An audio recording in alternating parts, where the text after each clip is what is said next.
Assalamualaikum warahmatullahi wabarakatuh. Salam pembelajar teman-teman semua. Di video kita kali ini kita akan membahas soal penilaian tengah semester genap atau PTS semester 2 kelas 5. Yang akan kita bahas yaitu tema 6. Bagi teman-teman semua yang baru gabung di channel YouTube Bahagia Insting, silakan teman-teman semua tonton video pembahasan PTS lainnya, linknya ada di deskripsi. Untuk kelas 5, tema 7, matematika, PAI, nanti link lihat teman-teman di deskripsi. Oke? Jangan lupa di-share sebanyak mungkin agar yang lain bisa ikut belajar di channel YouTube Bahagia Insting. Oke, sekarang kita ke soal tema 6. Yang pertama kita masuk ke PPKN ya. Nomor 1, kepala keluarga di rumah adalah ayah. Ya, betul ya, ayah itu adalah sebagai kepala keluarga. Salah satu kewajiban seorang kepala keluarga adalah titik-titik. Nah, yang ditanyakan satu kewajiban seorang kepala keluarga atau kewajiban ayah di rumah apa? Kita cek yang A. A mengerjakan PR anaknya. Benar atau salah mengerjakan PR anaknya? Salah ya. Justru ini malah tidak mencontohkan yang tidak baik kepada anaknya. Karena apa? Mengerjakan PR anaknya. Mengerjakan PR itu adalah tugas atau kewajiban dari seorang anak. Boleh seorang ayah ikut dalam membantu mengerjakan PR, akan tetapi hanya membantu, bukan mengerjakannya. Berarti yang A salah ya. Jadi ketika ada PR itu bukan dikerjakan oleh ayah atau bukan dikerjakan oleh ibu, salah. Akan tetapi dibantu boleh ya.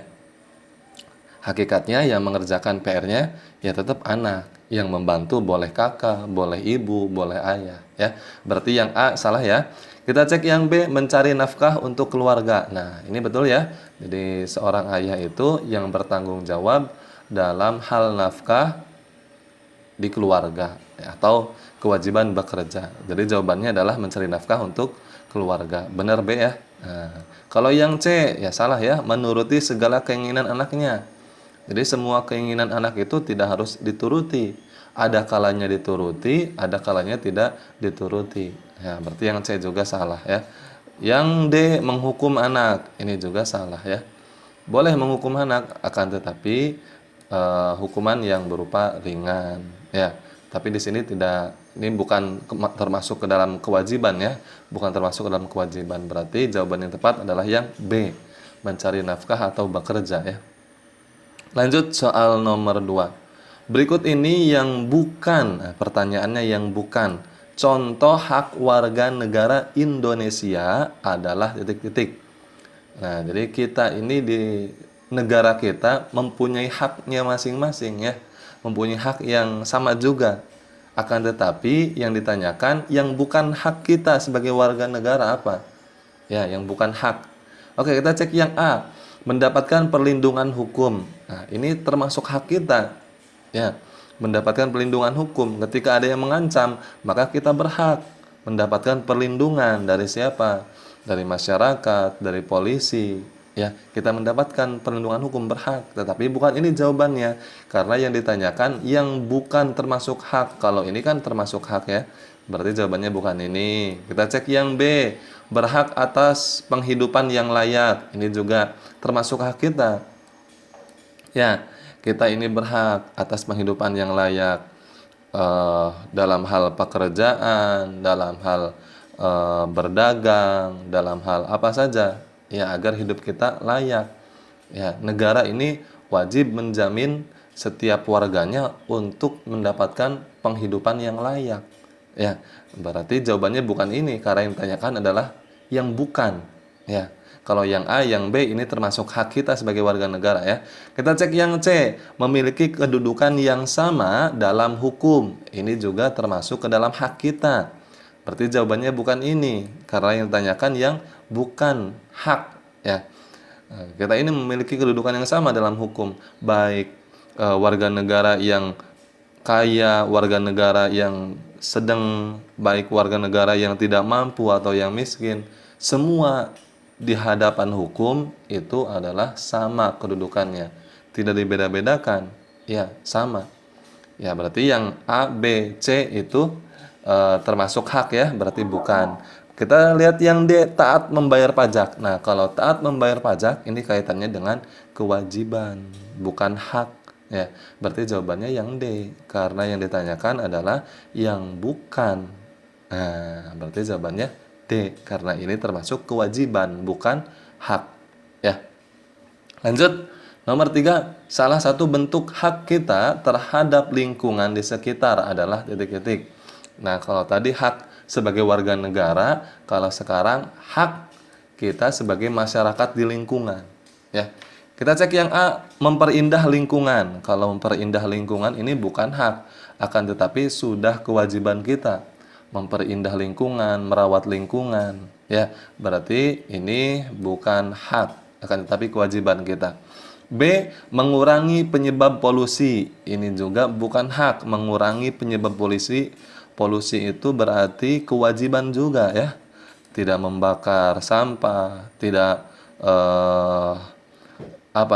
menggunakan knalpot yang bising sehingga menyebabkan polusi udara yang berdebu sekali ya.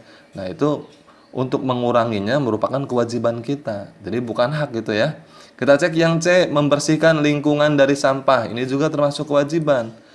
Ya, di depan rumah banyak sampah, kita wajib membersihkannya. Di depan rumah banyak rumput yang tinggi, kita wajib membersihkannya. Nah, ini termasuk ke dalam kewajiban, bukan hak. Kita cek yang D, menikmati udara bersih dan bebas polusi. Nah, ini yang disebut dengan hak kita di lingkungan sekitar atau di lingkungan masyarakat. Jadi hak itu adalah sesuatu yang kita dapatkan. Ini kan kita dapatkan nih, menikmati udara bersih. Ya, ini sesuatu yang kita dapatkan. Berarti jawabannya adalah yang D.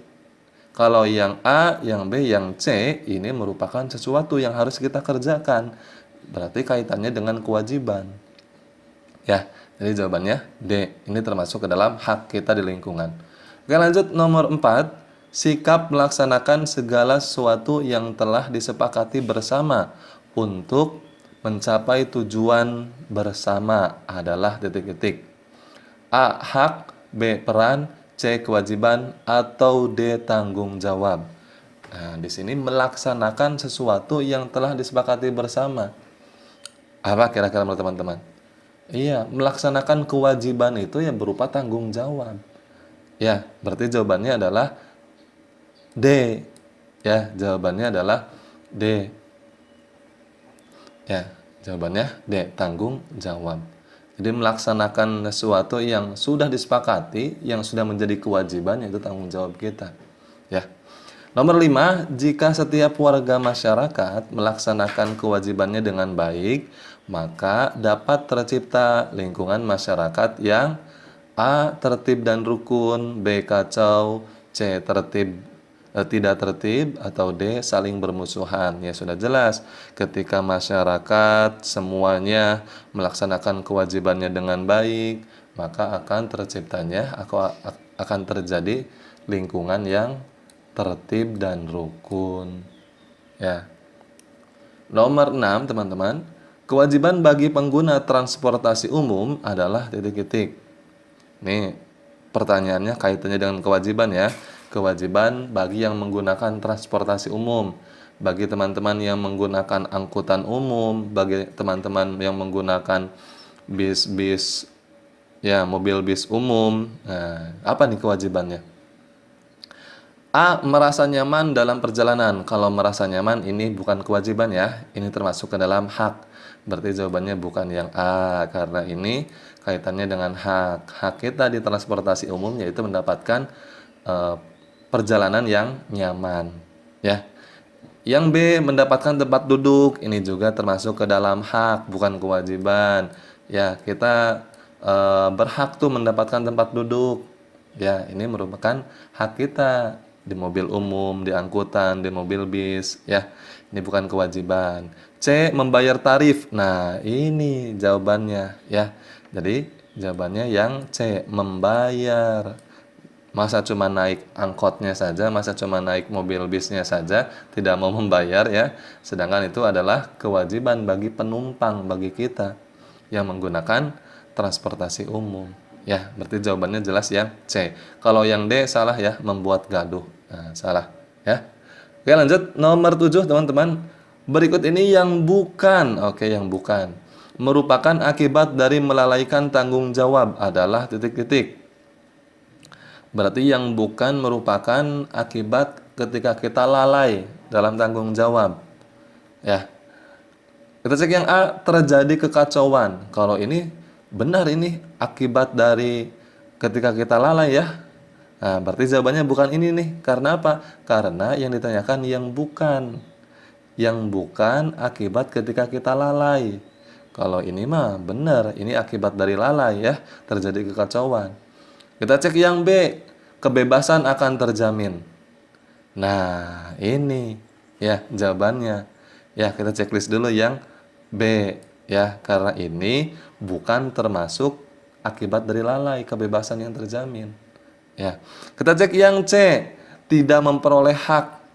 Nah, ini juga termasuk ke dalam akibat lalai. Ketika kita lalai, tidak melaksanakan tanggung jawab, tidak melaksanakan kewajiban dengan penuh tanggung jawab atau dengan baik, maka kita tidak akan mendapatkan hak. Kita bekerja, kewajiban itu kan, bekerja itu merupakan kewajiban. Bekerjanya dilaksanakan dengan baik, kemudian itu kan tanggung jawab. Maka ketika ada orang yang tidak melaksanakan bekerjanya dengan baik, maka dia tidak akan memperoleh haknya, tidak akan mendapatkan upah, tidak akan mendapatkan gajinya. Ya, ya ini merupakan akibat dari lalai. Ya, berarti jawabannya bukan ini. Karena yang ditanyakan yang bukan akibat dari lalai. Ya. Kita cek yang D, setiap orang dapat berbuat semena-mena. Nah, ini juga termasuk ketika kita bersikap lalai. Ya, berarti bukan yang D. Berarti jawaban yang tepat itu adalah kebebasan akan terjamin, B. Nah, ya, jawabannya B. Oke ya, kita lanjut ke soal nomor 8, teman-teman. Kita masuk ke bahasa Indonesia. Langkah-langkah menyusun ringkasan yang baik. Oke. Ketika teman-teman semua ingin membuat ringkasan ya, ringkasan. Jadi ringkasan itu ketika ada sebuah paragraf diringkas sama teman-teman, dirangkum ya, rangkuman. Oke, kita cek. Nomor 1, mencatat bagian yang penting. Salah ya, kalau urutannya dari nomor 1 salah ya. Kita cek dulu yang nomor 2, membaca buku atau teks bacaan yang akan diringkas. Nah, ini dulu nih. Jadi ketika kita ingin membuat ringkasan ya kita harus baca dulu ya. Yang pertama baca dulu, ini nomor 1 ya. Kemudian setelah dibaca baru nomor 1 nih. Ini kita tulis. Setelah kita tulis, menyusun bagian-bagian penting tersebut ke dalam kalimat yang baik. Nah, berarti urutannya ini nih. Berarti urutannya dari nomor 2, 1, 3, 2, 1, 3. Oh, ini nih B ya. Jawabannya B, 2, 1, 3. Ini ketika kita ingin membuat rangkuman atau ringkasan yang baik. Dibaca dulu, setelah dibaca baru kita catat, setelah kita catat baru kita susun menjadi kalimat yang baik. Ya. Oke, lanjut nomor 9. Tujuan meringkas buku adalah untuk memahami titik-titik. A. Gagasan utama sebuah buku. B. Latar belakang penulisan buku. C. Bahasa yang digunakan penulis. Atau D. Kesalahan yang terdapat dalam buku. Ya, tidak lain dan tidak bukan ketika kita ingin meringkas sebuah buku, ya ingin merangkum sebuah buku, salah satunya adalah 1. Mencari hal-hal penting dari sebuah buku tersebut. Apa nih yang pentingnya? Ya, 2. Mencari informasi dari buku tersebut. Ya, ada apa di dalam buku tersebut? Isinya tentang apa? Dan yang paling penting, ketika kita meringkas sebuah buku adalah ingin memahami gagasan utamanya atau ide pokoknya atau kalimat utamanya. Nah, berarti jawabannya adalah yang A ya, gagasan utama sebuah buku. Ya. Oke. Kita langsung ke soal nomor 10, bacalah teks berikut. Oke, di sini ada teks ya. Kita baca dulu pertanyaannya. Kalimat utama pada paragraf di atas terdapat pada kalimat titik-titik. Nomor 1, rumah Pak Ahmad sungguh memprihatinkan. Dinding rumahnya terbuat dari anyaman bambu yang sudah usang dan berlubang di sana-sini. Tidak terdapat sekat di bagian dalam rumah yang hanya berukuran 3 kali 4 meter persegi tersebut. Sebuah dipan bambu yang juga sudah reot terdapat di salah satu sudut ruangan. Di sudut yang lain terlihat beberapa peralatan dapur seperti kompor, wajan, piring, dan gelas. Nah, kira-kira menurut teman-teman yang mana kalimat utamanya? Biasanya kalimat utama itu ada di kalimat pertama atau ada di kalimat terakhir. Ketika kalimat utama terletak di kalimat pertama, maka disebut kalimat deduktif. Apa itu deduktif? Kalimat yang ide pokoknya atau kalimat utamanya ada di awal. Sedangkan kalau induktif itu biasanya ada di akhir. Dari bacaan yang tadi kita baca ini tentang rumah Pak Ahmad, itu kalimat utamanya ada di nomor 1 yang ini nih. Rumah Pak Ahmad sungguh memprihatinkan. Ini kalimat utamanya. Kenapa? Karena kalimat selanjutnya nomor 2, nomor 3, nomor 4, nomor 5 ini adalah semuanya kalimat penjelas yang menjelaskan tentang kondisi memprihatinkan rumah Pak Ahmad. Ya, berarti jawabannya adalah nomor 1. Berarti ini deduktif nih, karena ada di awal kalimat. Ya, oke, jawabannya nomor 1. Oke, lanjut. Nomor 11, langkah pertama yang harus dilakukan untuk meringkas bacaan adalah titik-titik. Ya, tadi sudah jelas ya. Tadi sudah jelas di sini langkah pertamanya itu adalah membaca buku. Ya, membacanya langkah pertama. Berarti kita cek di sini. A. Membaca paragraf akhir. Nah, ini salah ya. Membaca hanya paragraf akhir saja salah. B. Melihat kata yang banyak digunakan. Ini juga salah ya. C. Membaca seluruh teks. Nah, ini nih. Oke, berarti jawabannya adalah yang C. Ya, dibaca semuanya. Tadi di sini saja kan membaca buku atau teks bacaan yang diringkas, yang akan diringkas. Berarti jawabannya adalah membaca seluruh teks yang ada dalam bacaan tersebut. Ya, dibaca dulu, baru kita akan bisa membuat sebuah ringkasan.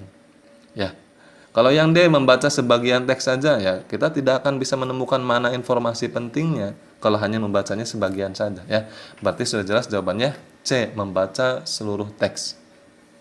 Oke, lanjut ke soal nomor 12, teman-teman. Struktur teks eksplanasi. Nah, eksplanasi itu apa? Eksplanasi teks yang menjelaskan tentang sebuah paragraf terciptanya bagaimana atau mengapa. Ya, itu teks eksplanasi. Kita cek yang A, pembukaan isi penutup. Ini salah ya, kayak pidato saja ya. Ada pembukaan, ada isi, ada penutup. Salah ya. Kita cek yang B, langkah 1, tujuan, langkah 2, dan simpulan. Ini salah. Oke. Kita cek yang C, pernyataan umum, pernyataan penjelas, dan penutup. Oke, kita simpan yang C. Kita cek yang D, pengantar, isi, penutup, dan penjelasan. Salah ya. Oke, berarti jawabannya adalah yang C. Biasanya dalam teks eksplanasi itu 1, struktur teksnya itu pernyataan umum. 2, pernyataan penjelas atau bisa disebut juga sebagai deret penjelas. Dan yang terakhir penutup atau kesimpulan. Itu struktur dari teks eksplanasi ya. Oke, lanjut nomor 13, teman-teman. Baca teks berikut. Oke, disuruh baca. Kita baca dulu soalnya. Kesimpulan dari teks tersebut. Oke, berarti kita harus baca. Pada hari yang sangat panas, kaca jendela rumah dapat pecah. Pecahnya kaca terjadi karena kaca memuai. Jika ruangan pada bingkai jendela tidak cukup untuk memuat pemuaian ini, maka bingkai akan menahan pemuaian kaca. Akibatnya, kaca dapat pecah. Untuk mengatasi masalah ini, maka ukuran bingkai kaca jendela didesain sedikit lebih besar daripada ukuran kaca pada suhu normal. Oke, kesimpulannya apa kira-kira teman-teman? Dari bacaan ini tentang sebuah kaca jendela akan pecah. Ya, pecahnya ini karena apa? Karena kepanasan sehingga terjadi pemuaian. Kita cek yang A. Kaca yang memuai dapat pecah jika ukuran bingkai tidak dibuat lebih besar dari ukuran kaca. Kita cek yang B. Kaca dan ukuran bingkai harus dibuat sama. Kita cek yang C. Bingkai yang kecil menahan pemuaian kaca. Atau D. Kaca memuai menyebabkan kaca pecah. Yang paling tepat dari A sampai D ini adalah yang A. Ya, ini lengkap sekali nih. Ya, itu kan kaca kan yang memuai ini dapat pecah ya di sini ya. Kaca yang sangat panas karena pemuaian, ya, itu bisa pecah, betul. Jika ukuran bingkainya tidak dibuat lebih besar dari ukuran kaca. Tuh, jika bingkai jendelanya tidak cukup. Berarti kalau tidak cukup, tidak besar ya, maka akan pecah. Nah, berarti jawabannya adalah yang A, benar. Ya. Oke, lanjut ke soal berikutnya nomor 14, teman-teman. Berikut ini merupakan fenomena yang tidak dibahas dalam teks eksplanasi adalah titik-titik. Jadi teks eksplanasi itu biasanya ya tadi disebutkan teks yang menjelaskan tentang proses bagaimana dan mengapa. Kita cek yang A, alam. Alam dijelaskan bagaimana terjadinya, bagaimana prosesnya, mengapa terjadinya, bisa ya. Ini alam. Sorry, bukan yang A ya, karena yang ditanyakan adalah yang tidak dibahas ya, yang tidak dibahas. Berarti kalau yang A, alam ini dibahas dalam teks eksplanasi ya. Proses terjadinya hujan, proses terjadinya gempa, proses terjadinya banjir, proses terjadinya tsunami, ya itu merupakan bahasan dari teks eksplanasi. Berarti bukan yang A jawabannya. Kita cek yang B, sosial. Sosial juga termasuk ke dalam teks pembahasan eksplanasi. Apa masalah sosial? Masalah kemiskinan, masalah pengangguran, masalah kemacetan, itu semua pembahasan-pembahasan dari teks eksplanasi masalah sosial ya. Yang C, hiburan. Hiburan ini bukan pembahasan dari teks eksplanasi ya. Nah, berarti jawabannya yang C. Nah, hiburan ini bukan termasuk ke dalam teks pembahasan eksplanasi. Kalau yang D, pendidikan. Kalau pendidikan ya termasuk ke dalam teks eksplanasi. Ya, berarti jawabannya adalah yang C, teman-teman ya. Oke, lanjut teman-teman. Kita ke soal nomor 15, masuk ke ilmu pengetahuan alam atau IPA. Oke, kita baca nomor 15. Benda yang dapat menghantarkan panas dengan baik disebut titik-titik. A, konduksi, B, komparasi, C, isolator, atau D, konduktor. Ini yang dapat menghantarkan panas dengan baik ya. Menghantarkan panas dengan baik. Ya, berarti jawabannya adalah konduktor. D. Kalau yang tidak menghantarkan panas dengan baik, isolator. Ya, konduktor contohnya besi, aluminium, ya, baja. Nah, itu konduktor bisa menghantarkan panas. Ya. Kalau isolator tidak bisa menghantarkan panas atau tidak menghantarkan panas dengan baik. Contohnya kayu, karet, plastik. Nah, itu isolator ya. Oke, lanjut nomor 16, teman-teman. Berikut ini pemanfaatan energi panas matahari yang dilakukan oleh nelayan adalah titik-titik. Jadi pemanfaatan matahari yang dilakukan oleh nelayan yang mana? Nah, kita cek yang A, menjemur padi. Kalau ini padi ini bukan nelayan ya. Kalau padi termasuknya petani ya. Kita cek yang B, mengeringkan ikan. Oke, ini kita simpan dulu, betul ya. Karena mengeringkan ikan itu ya pekerjaan petani. Lewat apa mengeringkannya? Ya lewat panas matahari. Ya. C, mengeringkan tanah. Nah, ini mah bukan nelayan kalau mengeringkan tanah. Kalau mengeringkan tanah itu pengrajin ya, biasanya pengrajin gerabah ya. D, meradiasi air laut. Nah, meradiasi air laut ini bukan pekerjaan nelayan ya. Walaupun ada kata air laut, tetapi nelayan itu bukan pekerjaannya meradiasi air laut ya, tetapi mencari ikan di laut. Berarti jawabannya jelas yang B, mengeringkan ikan. Nah, mengeringkan ikan dengan panas matahari itu disebut dengan proses radiasi. Bukan meradiasi air laut, bukan. Akan tetapi meradiasi pengeringan ikan, ya. Oke, lanjut nomor 17, teman-teman. Bagian yang diberi huruf A terbuat dari titik-titik. Huruf A. Oh, ini nih huruf A nih, yang bawah ya. Yang bawah A besi, B kayu, C plastik atau D aluminium. Ini besi ya. Berarti jawabannya adalah A ya. Nomor 17 besi. Jadi bagian bawahnya besi ini ya. Ini bagian konduktor sampai sini, ini juga konduktor ya. Nah, baru ini pegangannya, ini isolator ya. Ini isolator yang tidak bisa menghantarkan panas. Kemudian ini kabelnya dibungkus oleh seperti ini. Ini juga isolator ya. Ini isolator, ini isolator ya. Oke, berarti jawabannya adalah A, besi ya. Nomor 18, pada saat menyeduh kopi, ternyata dinding luar cangkir kaca yang kita gunakan sebagai wadahnya juga ikut panas. Kesimpulan yang dapat ditarik dalam peristiwa tersebut adalah titik-titik. Nah, jadi ketika kita membuat kopi, dituangkan nih ke dalam gelas atau cangkir, maka bagian kaca yang luarnya juga ternyata ikut panas. Ya, makanya ketika sedang membuat kopi, maka ya kita harus menggunakan kain atau apa ketika mau mengangkatnya supaya tidak panas. Akan tetapi ketika teman-teman kuat, tahan panas, memegang kaca gelasnya, ya silakan saja ya. Nah, itu apa nih kira-kira peristiwa tersebut? Ya. A. Pada cangkir kaca terjadi perambatan panas secara konduksi. B. Cangkir kaca dapat menghantarkan panas secara konveksi. C. Cangkir kaca tersebut bermutu tinggi. D. Terjadi perpindahan panas secara radiasi. Nah, jawabannya kaitannya dengan perpindahan panas dari air kemudian merambat ke cangkir kaca atau kaca cangkir atau kaca gelas, itu perambatan panasnya secara konduksi. Berarti jawabannya adalah yang A ya, jawabannya A. Oke, lanjut teman-teman ya, kita ke soal nomor 19. Api unggun yang menghangatkan badan saat perkemahan, contoh perpindahan panas secara titik-titik. A. Konduksi, B. Konveksi, C. Radiasi, atau D. Isolasi.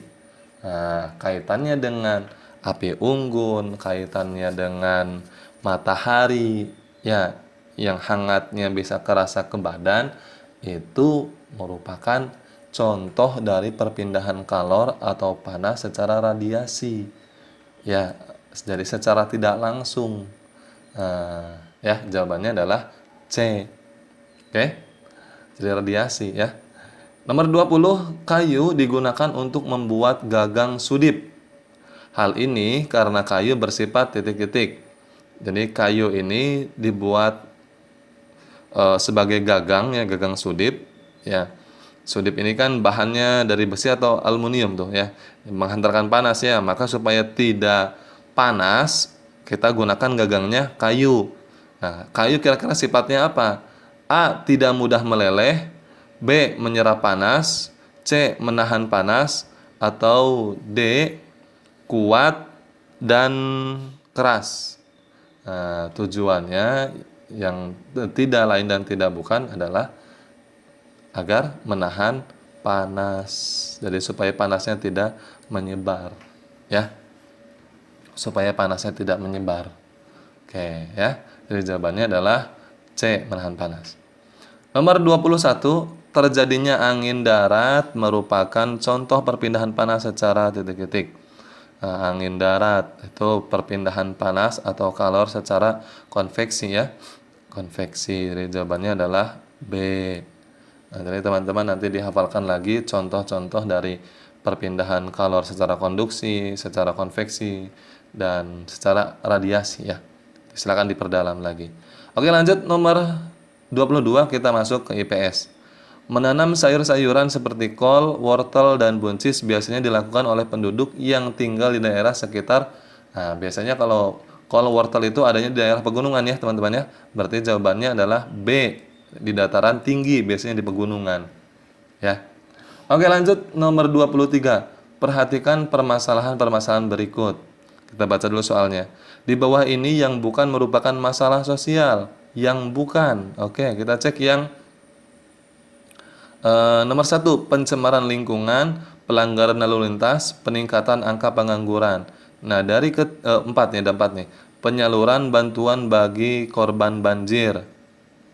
Yang bukan termasuk masalah sosial, kalau kita melihat ke sini, bukan, ya benar masalah sosial.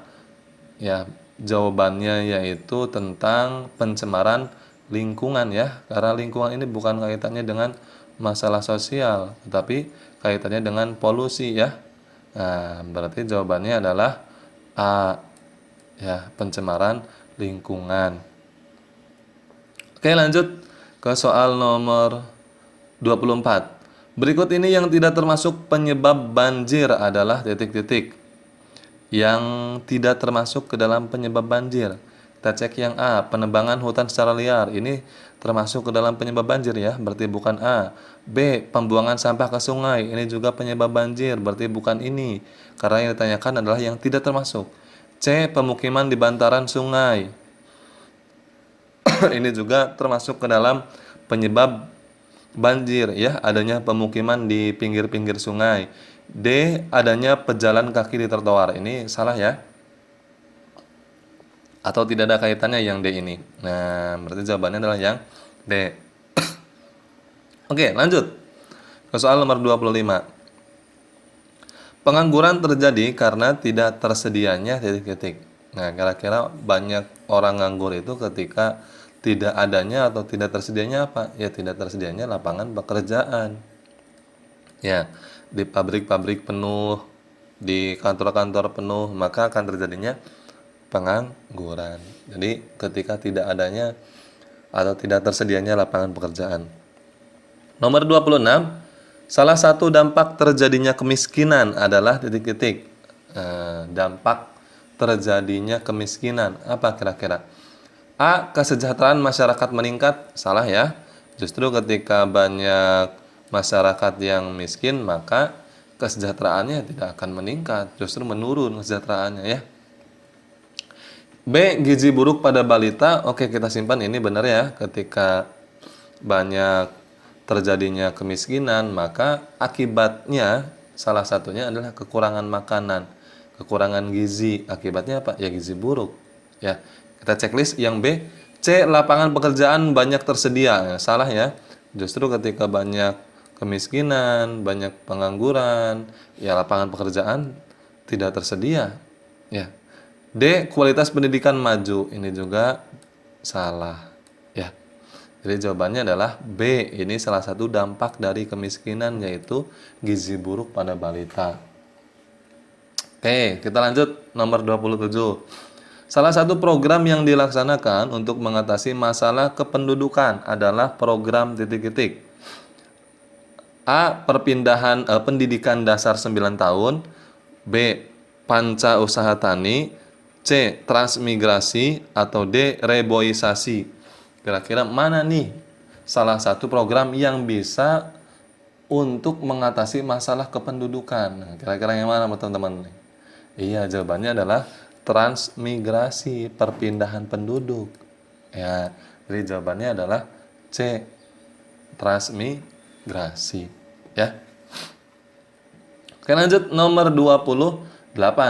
Akibat yang timbul dari adanya angka kelahiran yang tinggi dan angka kematian yang rendah adalah titik-titik.